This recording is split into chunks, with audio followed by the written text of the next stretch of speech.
नमस्कार साथियों, मेरा नाम है एसएन भारती और आपका स्वागत है सानवी जीएस चैनल के नए वीडियो में। आज है 31 दिसंबर 2024।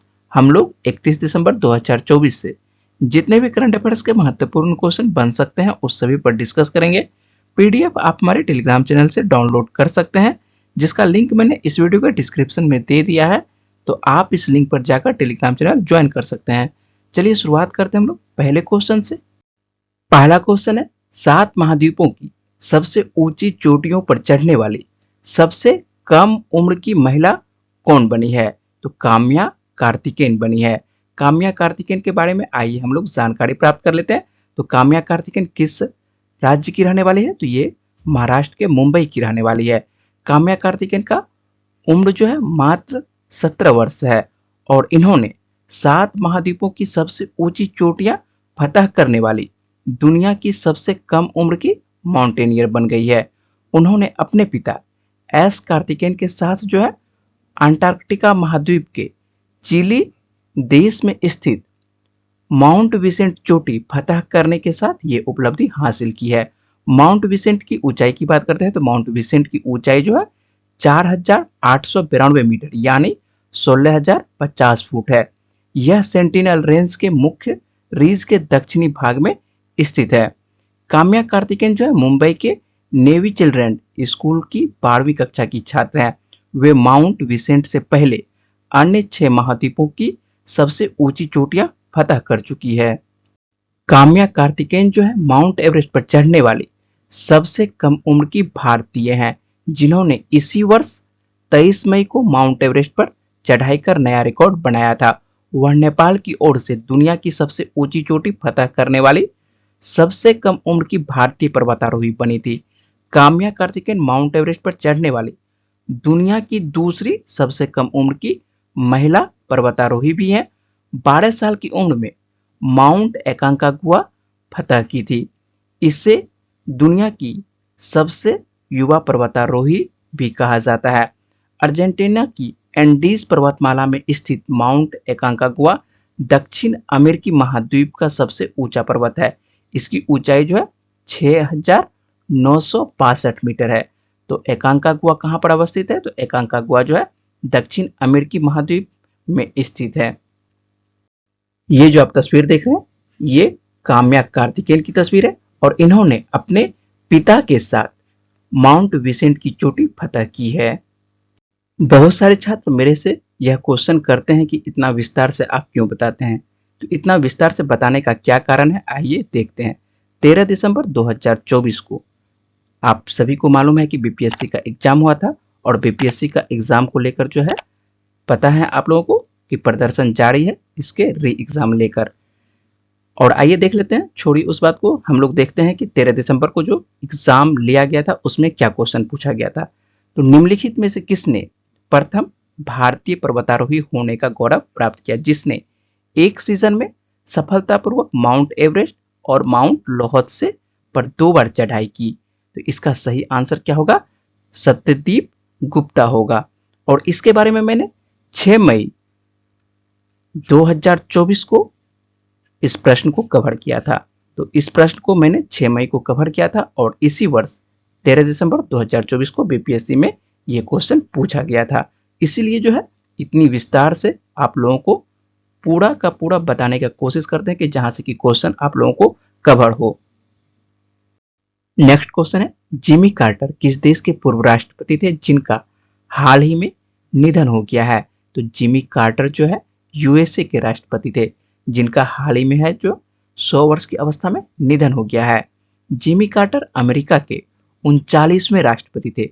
वह इस पद पर 1977 से 1981 तक रहे थे। उन्हें 2002 में नोबेल का शांति पुरस्कार भी प्रदान किया गया था। जिमी कार्टर का जो है भारत से भी खास नाता था। आपको यह बात जानकर आश्चर्य होगा कि जिमी कार्टर के सम्मान में भारत के एक गांव का नाम उनके नाम पर रखा गया है और इस गांव का नाम जो है कार्टरपुरी है। आइए हम लोग जान लेते हैं जिमी कार्टर का भारत से खास नाता क्यों रहा था और उनके नाम पर एक गांव का नाम क्यों रखा गया है।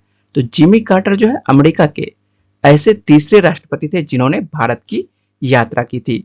उन्हें भारत का मित्र माना जाता था। उन्होंने भारत में आपातकाल हटने और जनता पार्टी की जीत के बाद 1978 में भारत की यात्रा की थी। 3 जनवरी 1978 को जिमी कार्टर और उनकी पत्नी रोजलिन कार्टर नई दिल्ली के पास स्थित दौलतपुर नसीराबाद गांव गए थे। यह यात्रा इतनी सफल रही कि कुछ ही समय बाद गांव के निवासियों ने उस क्षेत्र का नाम बदलकर कार्टरपुरी रख दिया था। तो जिमी कार्टर दौलतपुर नसीराबाद गांव क्यों गए थे?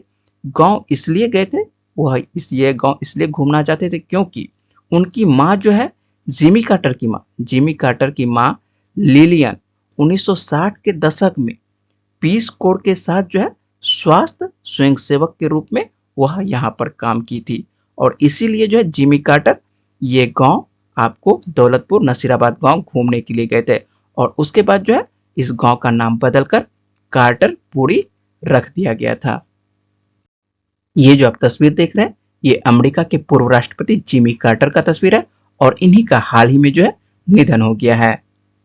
नेक्स्ट क्वेश्चन है, हाल ही में आईसीसी महिला one day cricket of the year के लिए किस भारतीय को नॉमिनेट किया गया है? तो स्मृति मंदाना को। स्मृति मंदाना भारत की बेहतरीन प्लेयर्स है और इनका नाम हाल ही में आईसीसी महिला one day cricket of the year के लिए नॉमिनेट किया गया है। इस नाम में नॉमिनेट में कुछ और नाम है, जैसे लाड़ा वोलवार्ड का जो कि दक्षिण अफ्रीका के खिलाड़ी हैं, चमारी अट्टापट्टू जो कि श्रीलंका की खिलाड़ी हैं और एनाबेल सदरलैंड जो ऑस्ट्रेलिया की खिलाड़ी हैं और इन सभी का नाम आईसीसी महिला one day cricket of the year के लिए नॉमिनेट किया गया है और इनका रिजल्ट लगभग जनवरी मंथ में आएगा और देखते हैं किसे आईसीसी महिला one day cricket of the year का पुरस्कार प्रदान किया जाता है। ये जो आप तस्वीर देख रहे हैं ये स्मृति मंदाना की तस्वीर है और इनका नाम हाल ही में आईसीसी महिला one day cricket of the year के लिए नॉमिनेट किया गया है। नेक्स्ट क्वेश्चन है, हाल ही में आईसीसी पुरुष टी20 क्रिकेट ऑफ द ईयर के लिए किस भारतीय को नॉमिनेट किया गया है? तो आईसीसी पुरुष टी20 क्रिकेट के लिए अर्शदीप सिंह को नॉमिनेट किया गया है। भारतीय तेज गेंदबाज अर्शदीप सिंह को इस सत्र में संयुक्त रूप से सबसे अधिक विकेट लेने वाले गेंदबाज बनने और भारत की टी20 विश्व कप में जीत में महत्वपूर्ण भूमिका निभाने के लिए आईसीसी पुरुष टी20 अंतर्राष्ट्रीय क्रिकेट ऑफ द ईयर पुरस्कार के लिए नामांकित किया गया है। इस नामांकन में कुछ और नाम है, जैसे पाकिस्तान के बाबर आजम, ऑस्ट्रेलिया के ट्रेविस हेड और जिम्बाब्वे के सिकंदर राजा और इन सब नामों को नॉमिनेट किया गया है और भारत की तरफ से अर्शदीप सिंह को नॉमिनेट किया गया है। तो देखते हैं इस सभी का जो रिजल्ट है लगभग जनवरी मंथ में आ जाएगा। ये जो आप तस्वीर देख रहे हैं ये अर्शदीप सिंह की तस्वीर है और इनका नाम आईसीसी पुरुष टी20 क्रिकेटर ऑफ द ईयर के लिए नॉमिनेट किया गया है। नेक्स्ट क्वेश्चन है, टेस्ट क्रिकेट में सबसे तेज 200 विकेट लेने वाले भारतीय गेंदबाज कौन बने हैं? यह है जसप्रीत बुमराह हैं। जसप्रीत बुमराह टेस्ट इतिहास के ऐसे पहले गेंदबाज हैं जिन्होंने 20 से कम की औसत से 200 विकेट हासिल किए हैं। जसप्रीत बुमराह ने टेस्ट में अपने 200 विकेट 19.5 की औसत से लिए हैं। इस लिस्ट में दूसरा नाम मैकलम मार्शल का नाम है, जिन्होंने 20.9 की औसत से 200 विकेट लिए थे। ये जो आप तस्वीर देख रहे हैं ये भारतीय गेंदबाज जसप्रीत बुमराह की तस्वीर है और इन्होंने टेस्ट क्रिकेट में सबसे तेज 200 विकेट हासिल किए हैं। नेक्स्ट क्वेश्चन है, वर्ल्ड टेस्ट चैंपियनशिप के फाइनल में पहुंचने वाली पहली टीम कौन सी है? तो वर्ल्ड टेस्ट चैंपियनशिप के फाइनल में पहुंचने वाली पहली टीम जो बनी है दक्षिण अफ्रीका की टीम बनी है। खिताबी भिड़ंत में दूसरी टीम कौन सी होगी? इसके लिए अब भारत और ऑस्ट्रेलिया के बीच कड़ी टक्कर है। तो दूसरी टीम या तो भारत होगी या तो ऑस्ट्रेलिया होगी। तो दूसरी टीम जो फाइनल पहुंचने वाली है या भारत या ऑस्ट्रेलिया। पहली टीम कौन सी पहुंच चुकी है? तो यह है दक्षिण अफ्रीका। तो दक्षिण अफ्रीका के साथ फाइनल में किसका मुकाबला होगा? तो ये हम लोगों को इंतजार करना होगा कि कौन सी टीम पहुंचती है। नेक्स्ट क्वेश्चन है, हाल ही में सीनियर राष्ट्रीय पुरुष हैंडबॉल का टाइटल किस टीम ने जीता है? तो केरल के द्वारा जीता गया है। केरल की राष्ट्रीय पुरुष हैंडबॉल टीम ने हाल ही में सीनियर राष्ट्रीय पुरुष हैंडबॉल का टाइटल जीत लिया है और यह टूर्नामेंट का 53वां संस्करण था और इसका आयोजन जो है चंगनाश्री में आयोजित किया गया था और फाइनल में केरल ने चंडीगढ़ को जो है पराजित किया था। और नाम आता है केरल का, तो हम लोग केरल के बारे में देख लेते हैं। तो केरल की राजधानी क्या है? केरल की राजधानी तिरुवनंतपुरम है और वर्तमान में मुख्यमंत्री केरल के कौन है? तो पिनराई विजयन है। और केरल के नए राज्यपाल कौन बने हैं? तो केरल के नए राज्यपाल जो है राजेंद्र विश्वनाथ आर्लेकर बने हैं। और लोकसभा की कितनी सीटें हैं केरल में? तो 20 सीटें हैं और राज्यसभा की 9 सीटें हैं। नेक्स्ट क्वेश्चन है, हाल ही में प्रो कबड्डी लीग का टाइटल किस टीम ने जीता है? तो प्रो कबड्डी लीग का टाइटल जो है हरियाणा स्टीलर्स के द्वारा जीता गया है। प्रो कबड्डी लीग के 11वें सीजन का खिताब हरियाणा स्टीलर्स ने पटना पायरेट्स को हराकर जीता है। हरियाणा की टीम जो है पहली बार इस खिताब को जीता है। पिछली बार जो है हरियाणा स्टीलर्स की टीम उप विजेता रही थी। नेक्स्ट क्वेश्चन है, बोस्निया के किस पारंपरिक प्रेम गीत को दिसंबर 2024 में यूनेस्को की मान्यता मिली है? तो सेवडा लिंका को। सेवडा लिंका जो बोस्निया और हर्जेगोविना का एक प्राचीन प्रेम गीत है जिसे इस महीने यूनेस्को की अमूर्त सांस्कृतिक विरासत की राष्ट्रीय सूची में शामिल किया गया है। सेवडा लिंका जिसे अक्सर बाल्कन ब्लूज के नाम से जाना जाता है 16वीं शताब्दी का एक उदास शहरी प्रेम गीत है। यह दक्षिण स्लाव मौखिक कविता और ओटोमन साम्राज्य के संगीत का मिश्रण है। तो याद रखिएगा, बोस्निया के सेवडा लिंका पारंपरिक प्रेम गीत को दिसंबर 2024 में यूनेस्को की मान्यता मिली है। नेक्स्ट क्वेश्चन है, हाल ही में दर्द रहित सुई रहित शॉक सिरिंज किस संस्था ने विकसित की है? तो दर्द रहित सुई रहित शॉक सिरिंज जो है आईआईटी बॉम्बे के द्वारा विकसित किया गया है। चिकित्सा प्रौद्योगिकी में हाल ही में हुई प्रगति के कारण भारतीय प्रौद्योगिकी संस्थान आईआईटी बॉम्बे ने जो है आईआईटी बॉम्बे के शोधकर्ताओं ने सुई रहित सिरिंज विकसित की है। यह अभिनव उपकरण जो है दर्द रहित तरीके से दवा देने के लिए शॉक वेव तकनीक का उपयोग करता है जो पारंपरिक सिरिंज से जुड़े आम डर को दूर करता है। तो शॉक वेव सिरिंज क्या है? तो शॉक वेव सिरिंज जो है एक ऐसा उपकरण है जो बिना सुई के दवा देता है। इसमें उच्च ऊर्जा दबाव तरंगे होती है जो ध्वनि से भी तेज गति से यात्रा करती है। ये शॉक वेव त्वचा में प्रवेश करती है जिससे दवा कुशलतापूर्वक और सुरक्षित रूप से पहुंचती है। तो जिसे भी सुई से डर लगता था उसे अब डरने की जरूरत नहीं है, बिना सुई के ही अब लग जाएगा इंजेक्शन।